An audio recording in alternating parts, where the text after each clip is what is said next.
اینا خواجان کلیتی خانه تو خانه نصیب تام شبا روزای نفس گذرانیم دعا کنیم. خیلی الهی بزرگ درمی پاکشتون خداوند بزرگ مهربون دیسودن دیم که همه بچه های موجیر مثال بچه ها دختر ها زنک ها مثال آدم های بچه های دوشنبه مثال کدامی که به مرا سوم روی کدن یاردم کرد دست یاری دراز که خدا برکت شون کرد دست کم نبینم 1000 بار شکرانه پروردگار 100 ساله شون کنه 1000 رحمت به پدر مادرشون 1000 رحمت به خودشون به دستگیری به مهربونیشون به دلسوزیشون من مثال همین روز خرسندم که 1000 بار شکرانه اولو من نمردم یک مثال 1000 بار شکر خداوند مرا به همین روزا رسون مثال آب دیده کودکم دادن در پره روشون بدن که او چجور مو کی صاحب خونه میشیم کی صاحب خونه میشیم امروز من خرسندم من زمین تو خونه برادرها بچه جونو خفا خوارو من ندارم که 1000 بار شکرانه اولو که من به همین امروز رسیدم مثال اینا کلید خونه نو مثال بچه دلم در همین دستم هسته همه آدم ها مرا دستگیری کردن خدا 100 ساله شون کنه پروردگار همیشه خشی و خرسندی رفته تا نسیت وقت غش دیدی بیغم رفته همشون 100 ساله کنه خدا خیرشون قبول کنه.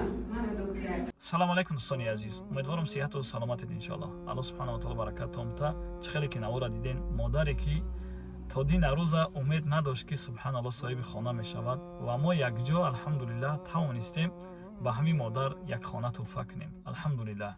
بینید دوستان عزیز چه خیلی مادر از اشک شادیشه و از خرسندیشه نمیداند چه خیلی راضی دل کند، نمیداند چه خیلی به شما رساند او خرسندی که در درونش هست الحمدلله.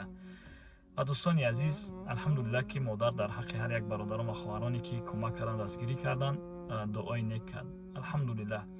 و دوستان عزیز چی گفتنی ما یک سبب میشیم الحمدلله، چه خیلی سبب میشیم و هر شخصیتی که نوار ما را میگیرد و دیگران روان میکند، آنهایی که مقصد مالی پولی کمک کردن نمیتوانند در حقش دعا میکند یا اینکه با دیگران روان میکند نوار و شخصیتی که میبیند همین نوار از طرف شما که مثال پدلیسا کردگی است روان کردگی است و او کمک میکند مالی باشد پولی باشد کمک میکند و همون ثوابی که او برادر میگیرد یا خواهر میگیرد همون ثواب ما و شما را میگیریم.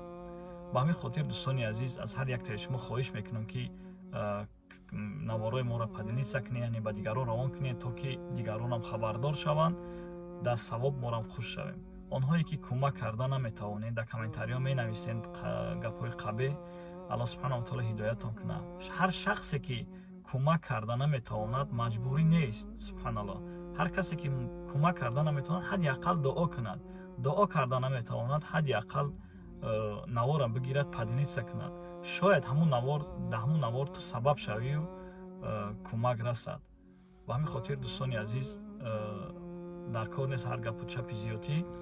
الله سبحانه و تعالی یک بار دیگه میگم محافظتتان کنه و حفاظتتان کنه. آنهایی که در کامنتار گپ قوی میزنین خوبترش نگین، در کار نیست اما مقصد خوبیت نمیرسه ضررت نرسون حداقل. و آنهایی که کمک کردن دستگیری کردن با دیگران روان کردن نوارا را الله سبحانه و تعالی حفاظتتان کنه حمایتتان کنه و الله سبحانه و تعالی خیری که کردین به درگاهش قبول کنه. باور کنید خیلی خوشحال هستم الحمدلله. باور کنید سبحان الله من خرسندی و نمیدانم دیگه خیلی چی بگم. به نهایت ما دمی کمتر بگیم پریشان میکردم که این مدارت چه خیلی کنیم که کمک خوب رسد که الحمدلله توانستیم در بین 4-5 روز کمک خوب رساندن الحمدلله. بارک الله فیکم. الله سبحانه و تعالی برکت تامتا و حفاظتتان کنه. و دوستان عزیز باز یک بار دیگه میگم نوارو را با دیگران روان کنین، یعنی روان کنید تا که اودیتوریوم زیادتر شود و زیادتر کمک کرده توانیم.